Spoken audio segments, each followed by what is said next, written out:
O meu objetivo aqui no Marketing em 15 Minutos é sempre te manter atualizado da forma mais prática e rápida possível. Uma das maneiras que a gente faz isso é justamente as newsletters semanais, onde a gente traz um resumo das principais notícias de marketing da semana. Outra maneira, todos os meses nós escolhemos um tema e conversamos com uma série de especialistas. E aí no final do mês eu tento trazer um resumo do que foram essas conversas que são abertas para nossa comunidade. Então, o tema desse mês foi marketing para franqueadoras. E é um desafio, né, a gente trazer uma tendência ou uma novidade dentro do mundo das franqueadoras, mas eu acho que a gente conseguiu pescar algo muito interessante aí. O marketing de franqueadoras, na verdade, são 3 marketings em um, né? Então, primeiro você tem o marketing para os consumidores finais, que é o que a maioria das empresas tem que fazer. Então, dentro desse tópico, o Rodrigo de Abreu, que é CMO da ABF, nos traz um pouquinho dessa visão. Encaixei minha fala, Thiago, em 3 pontos. Eu vou destacar 3, eu vou dizer, pilares dos desafios, então, do marketing para franqueadoras. Os 3 são, primeiro, o cuidado todo que tem que existir na expansão da rede. O segundo desafio, que é o marketing que é feito internamente para a rede. E o terceiro desafio, que é a conexão e ajudar os franqueados a performarem as unidades deles. Então, são esses 3 pilares que eu trago aqui. Tá. Agora, nessas 3 áreas, tem um desafio em comum que a gente conseguiu identificar e que foi muito presente nas nossas conversas, que foi como você posicionar a marca, né? Então, a Agatha Lago Russo já nos traz essa visão e essa informação nessa fala dela aqui. Meu nome é Agatha Lago Russo, eu sou gerente de marketing de uma rede de franquias do Rio de Janeiro, que possui em torno de 44 lojas. Pela minha experiência hoje e pelas pessoas que eu conheço e converso, é meio que quase unanimidade, quando as marcas de franquia não têm muita maturidade, né, a ponto de entender a função da área de marketing e a importância da construção da marca no médio e longo prazo, é o desafio de entender a função de fato do marketing e não ceder à pressão, né, que vem das outras áreas, né? Muitas franquias a área de marketing exerce uma pressão quase como se ela fosse um departamento para atendimento de vendas. Então, acho que a construção de marca para um departamento, se a gente não tiver como fazer isso e tiver que apenas atender demandas, a gente acaba não conseguindo fazer um bom trabalho, né? Como marketing, de construir, porque a gente vai acabar atendendo sem manter o conceito de marca, sem manter o posicionamento da marca, sem trabalhar a persona de forma adequada, podendo prejudicar a marca no médio e longo prazo, porque a gente acaba atendendo demandas de venda, né? Os franqueados que talvez não tenham boas vendas, ou diretoria que talvez não tenha essa visão sobre o que é a construção de marca, acaba fazendo uma pressão muito forte para que você atenda demandas que às vezes não convergem entre si. Tá? E esse é o mesmo desafio que vários outros segmentos têm enfrentado dentro do marketing. Se você voltar para escutar o nosso episódio sobre tendências de marketing para 2024, você vai ver que isso está muito presente. No ano passado, as empresas focaram muito em vender, mas não conseguem mais se diferenciar. Então, a maioria dos gestores de marketing, a maioria dos diretores de marketing já preferiu esse ano focar mais em posicionamento de marca e em branding. Agora, dentro da área de franqueadoras, isso ganha mais complexidade, porque a gente tem que dividir isso dentro daquelas 3 áreas. Então, vamos começar escutando uma fala do João Eustáquio, que é diretor de expansão da Odonto Clinic, mas tem uma ampla experiência aí dentro do mercado. Eu acho que assim, quando a gente pensa no B2B, e aí eu, enquanto diretor da área de expansão, de captação de novos franqueados, ser mais assertivo nessa seara de digital, que hoje em dia é o que se faz a captação dentro desse mercado. Uma das coisas que mais me surpreende, que mudou muito de lá para cá, foi justamente isso. Antes, a gente ia atrás do franqueado batendo na porta dele. Hoje, não. Você bate na porta dele através de um tráfego pago, de um SEO bem feito, de um posicionamento de blog, tendo essa audiência necessária, tanto orgânica quanto paga, né? Então, eu acho que o grande desafio é acertar e azeitar as campanhas das quais você se predispõe a fazer. E aí eu estou falando tanto da parte de inbound quanto da outbound. Que aí você vai ter que fazer a junção das duas coisas, das duas ferramentas, ou das duas formas de se captar dentro do marketing, do digital, para daí conseguir fazer isso. E mais do que isso, esse candidato ele é bombardeado por uma série de outros players também que, de repente, estão fazendo praticamente a mesma coisa que você. O Rodrigo de Abreu, que é CMO da ABF e também Master franqueado da Alpha Graphics, compartilha da mesma opinião e da mesma visão.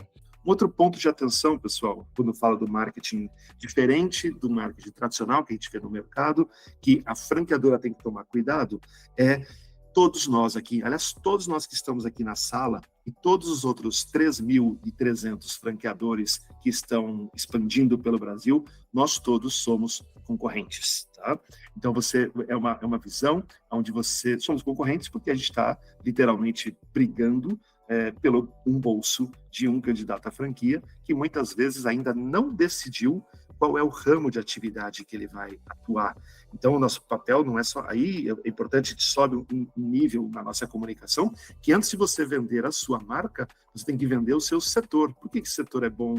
Por que ele é naquela região específica? Para onde vai? Então, o convencimento de que área o cara tem que ir, para depois, para que marca vai decidir, são passos importantes. Mas vamos lembrar, se ele escolher pela minha marca e não pela outra marca, ou vice-versa, eu estou perdendo ali uma oportunidade de negócio. Tá? Então, isso é importante destacar, porque você, muitas vezes, quando vai fazer a expansão, você mira só nos seus concorrentes diretos do setor, mas esquece que, ao invés de abrir uma franquia da minha rede, ele pode optar por outra. Só que, e não é aí, pessoal, não é só questão de mercado, questão de bolso também. E aí, bolso que eu digo é assim, a minha franquia custa 100 mil reais, a outra custa 500 mil reais, a gente não concorre.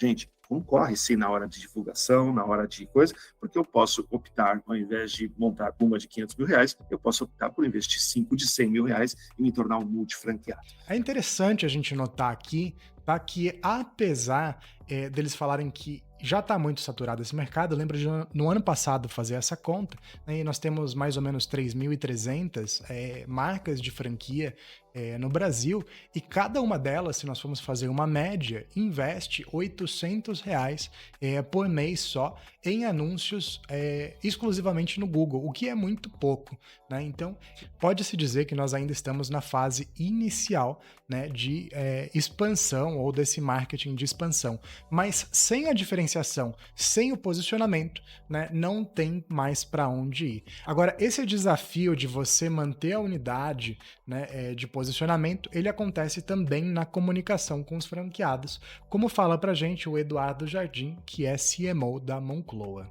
Eu vejo como o principal desafio é você manter os seus franqueados alinhados e engajados no propósito da marca, né? Então, você mostrar para eles e para eles de maneira clara o caminho que vocês estão seguindo e trazer eles junto nesse caminho, né? Então, é trazer uma rede de maneira homogênea. Isso é um desafio difícil. Para marcas maiores, esse desafio é um pouco menor, no meu entender, não me tornei uma marca maior, mas estamos trabalhando para isso, que daí a força do marketing aumenta. Você tem uma verba de marketing maior, você consegue ter uma representatividade maior, você consegue atender o teu franqueado na exposição da marca de uma maneira mais satisfatória para todos os territórios no Brasil. Quando você tem uma rede menor, o investimento que a franqueadora tem que fazer no marketing, ele é muito maior do que o investimento que vem da rede, né? Porque parte do princípio que a rede de franquia, você é remunerado pelo ROI, pela venda do produto e pela taxa de publicidade, né? Mas numa rede pequena, a taxa de publicidade ela não faz o mínimo, né? Ela é muito pouco para atender o que o franqueado necessita. Então, o investimento que a marca tem que fazer é grande. Agora, quando você consegue criar uma massa de lojas maiores, faturamentos maiores, você consegue também dar um respaldo muito maior de marca, de marketing, de ações que a rede precisa para que eles se desenvolvam mais rápido e melhor. Além da dificuldade de manter essa unidade de comunicação com os franqueados, é um desafio também você levar isso para o consumidor final, como fala pra gente a Carolina Moreno, que é head de varejo na Essilor Luxottica, né, em especial ali a Óticas Carol. Bom, meu nome é Carolina Moreno, eu sou a head de marketing responsável por uma rede de franquias que é a Óticas Carol, né, que já está há 27 anos no mercado. E o maior desafio que a gente tem no marketing hoje em dia, tanto no mercado de franquia quanto todos os mercados, é como estar próximo do consumidor, como falar a língua do consumidor, né? Que o consumidor muda a cada minuto, né? Então, do que ele quer, do que ele gosta. E como a rede de franquia, quanto maior ela for, ela conseguir se contactar, né? E se comunicar com esse consumidor de norte a sul, de leste a oeste, né? Então, assim, cada um a gente tem sua regionalidade, a gente tem sua característica. Então, como uma bandeira de franquias nacional consegue se comportar, né, agregar a todas essas regiões onde o consumidor se sente próximo da bandeira, próximo da marca, de uma maneira que você consiga falar nacionalmente. Acho que esse é o maior o desafio que a gente pode ter hoje em dia no mercado de franquia atualmente. E é um trabalho que a gente tem feito bastante, inclusive, junto com as regiões, é que dentro de Óticas Carol a gente tem a nossa grande massa de comunicação nacional, né, que a gente chama, ou seja, o que vai para a construção de marca, de awareness, de reconhecimento de marca para todo o Brasil, né, porque ele é super importante.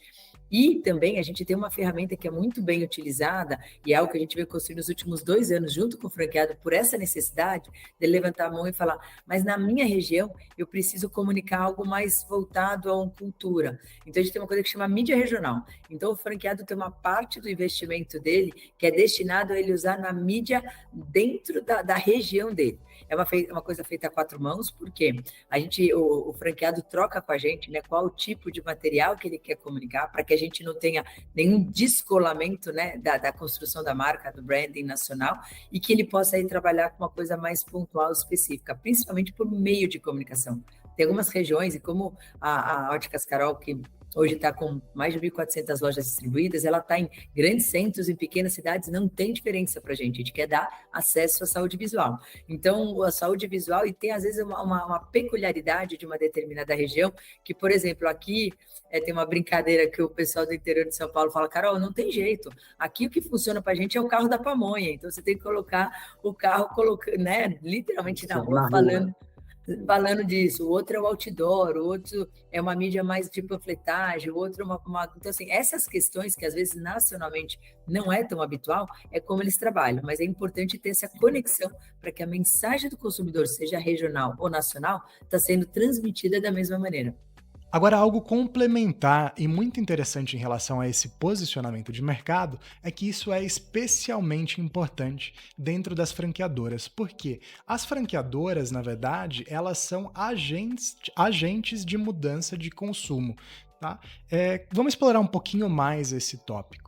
Tá? Então, essencialmente, você tem os ciclos de vida de mercado, né? Cada categoria passa pelo período de introdução, de consolidação e tudo mais. No período de consolidação, é onde você tem uma série de pequenas empresas concorrendo, né, por um determinado posicionamento, geralmente empresas regionais, e aí isso começa a demandar mais competitividade entre as empresas, os consumidores esperam mais qualidade, né, esperam mais entrega com um preço mais acessível. Então, cabe justamente às franqueadoras ganharem essa eficiência de escala, né, e se tornarem maior e serem responsáveis por introduzir um conceito dentro do mercado. Então, isso é muito comum. Por exemplo, o João Eustáquio, né, que já falou com a gente, fala também sobre isso. E eu acho que também a democratização do negócio, né, de alimentação e alimentação fora do domicílio, assim. Até porque também, diferente do eixo Rio-São Paulo, as pessoas não tinham muito costume de ir almoçar no fast food, né? Não tinham muito costume de almoçar no restaurante. E passaram a se alimentar disso também no almoço, né? E aí você vai que o contexto de interiorização desses players é muito forte, né? E aí, quando eu vejo um negócio que eu atuo hoje, que são as clínicas odontológicas, esse é um outro negócio também que me deu uma visão um pouco diferente do que eu enxergava quando eu entrei há 5 anos atrás, do que é hoje, né? O negócio deu um boom nesses últimos 5 anos, E eu acho que isso é positivo e negativo ao mesmo tempo. Eu acho que positivo porque cada vez mais as pessoas passam a ter acesso à odontologia, que até pouquíssimo tempo atrás era muito inacessível por conta do preço. Diferente da medicina, que as pessoas têm acesso ao SUS, a odontologia não tinha, né? O SUS ele atua muito pouco.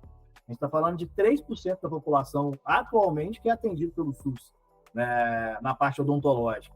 Ao passo que hoje, quem quiser e tiver necessidade, é atendido de alguma forma pelo SUS. Se vai ser bom, ruim ou precário ou não é outra história, mas que você tem atendimento, você tem. Né? E aí você vem uma enxurrada de players chegando, e eu falo que é bom porque as pessoas passam a ter acesso, mas é um pouco temerário pela questão de entrega e qualidade. O Eduardo, né, que é sócio e CMO da Moncloa, também fala sobre isso. A história da Moncloa, eu tenho sócios, né? Partiu da ideia da idealização de um dos meus sócios, e a gente identificou, enfim, uma ingressa aí no mercado de chá brasileiro, vendo que o chá vinha se desenvolvendo em vários países de maneira muito organizada, negócios muito prósperos, marcas muito bacanas. Bom, o Brasil também merece isso, né? Além de trazer um consumo, além de trazer a questão da saudabilidade do produto em si, a gente também viu que ele poderia se tornar um grande presente, né, na vida, no dia a dia das pessoas. Enfim, então a gente foi desbravando esse mercado. A gente traçou 3 pilares principais, né, da marca. Então, a alta qualidade dos produtos, né, o design também, tanto das lojas como das embalagens, e também a experiência, né? Então a gente foi a primeira marca de chá brasileira a sair do consumo de chá tradicional e trazer uma contemporaneidade para o ritual. Trazer acessórios modernos, uma maneira moderna, prática de consumir chás de alta qualidade, chás a granel de alta qualidade. Então a gente trouxe mobilidade para o produto também, que era uma coisa que não existia. Então, acessórios que você pode levar com você no carro, na academia, no trabalho. E um caso bem especial que eu queria destacar aqui é o da Camila Reginato, fundadora da marca Frida Under, que traz justamente essa motivação ou esse propósito desde a sua fundação. E eu queria mudar o mercado, eu realmente queria mudar e eu não via como conseguir mudar isso de dentro, né? Porque os clientes já fazem isso há muito tempo, a moda já trabalha, né, com padrão há muito tempo, e as marcas na época não tinham representatividade, que era 2017. Então, eu saí das agências, mas amando publicidade, eu amo esse trabalho de marketing. Então, eu resolvi fazer a Frida acontecer, que a Frida, então, é uma marca que vem com essa proposta de marketing, de essência feminina, de trabalhar com empoderamento feminino, de trabalhar a mulher real, a gente não manipula. E a gente também está entrando bastante com a questão de sustentabilidade. Então, a gente está trabalhando logística reversa, né? De fazer ações sociais também, né? Fazer doações. Então, a gente está entrando, assim, nesses vieses também social, sabe? Com o Instituto Frida. A gente tem um instituto que a gente dá palestras, treinamentos, né? E a gente está fazendo ações específicas para ajudar mesmo, né, a sociedade a se desenvolver. Então, além das lojas, né, das franquias, a gente também entra com ações além da mulher real como protagonista, que sempre vai ser essência, mas também ajudar mulheres que estão em questão de vulnerabilidade. E agora também, o reverso ele é verdade. Quando uma marca já é líder de mercado, ela precisa estar atenta o tempo todo para se antecipar a essas mudanças. Então essa eu acho que é a principal provocação desse episódio. O que de fato diferencia a sua franqueadora em relação a todas as outras franqueadoras? O que diferencia a sua marca em relação às outras marcas que não são franqueadoras? Né? Eu acho que isso é muito importante. E para acelerar essa mudança de comportamento, o conceito das microfranqueadoras são extremamente importantes, porque você sabe, né, que são mais ou menos 40 mil pessoas por mês que buscam lá como abrir uma franquia todos os meses. Esse número ele tem caído, tá, gradativamente. No último ano, por exemplo, a gente teve uma queda de 7%, apesar de ter um aumento, né, um crescimento ali no número de unidades, de marcas, de franqueadoras e tudo mais.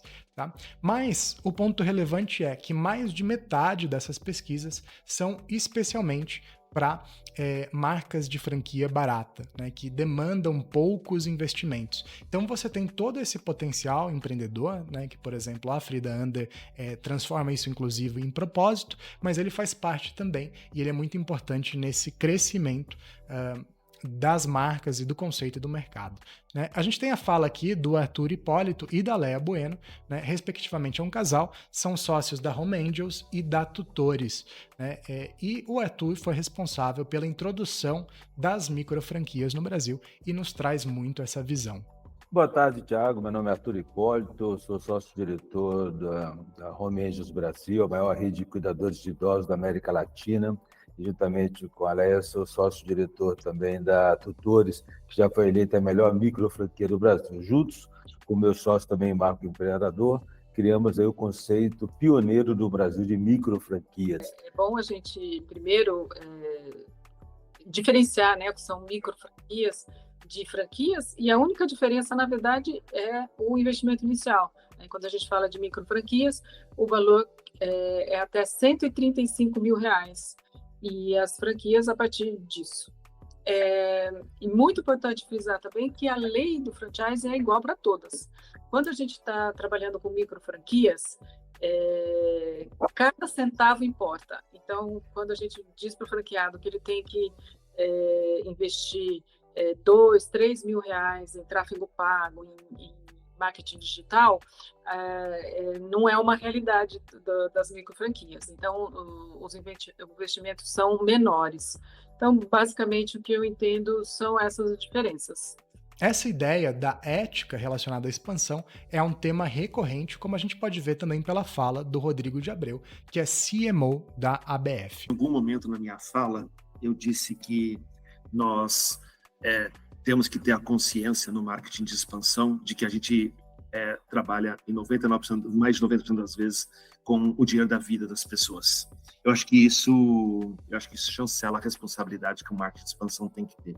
Então, o marketing de expansão, quando pensa assim num franchise íntegro, num crescimento sustentável e ético, ele não pode ter uma linha do vender por vender, vender a qualquer custo, para a expansão ser desenfreada de qualquer jeito.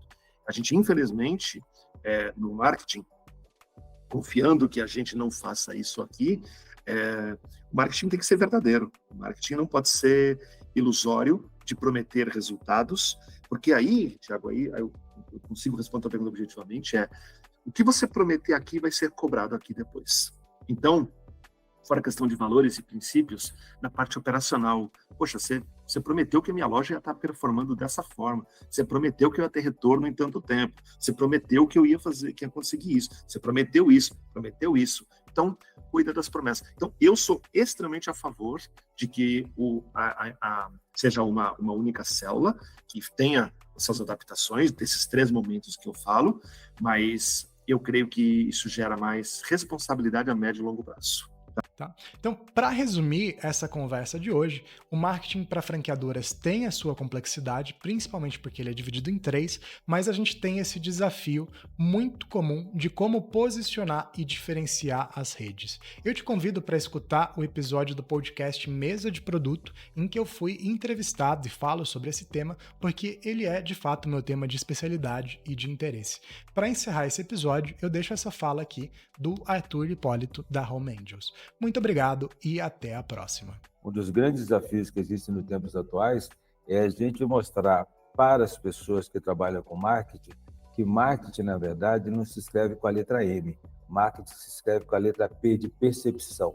Como é que o ser humano percebe a sua empresa, percebe o seu negócio. Existe hoje uma grande situação no mercado que muitas pessoas acreditam que o marketing se faz simplesmente através de um aparelhinho como esse daqui e através do Google Ads.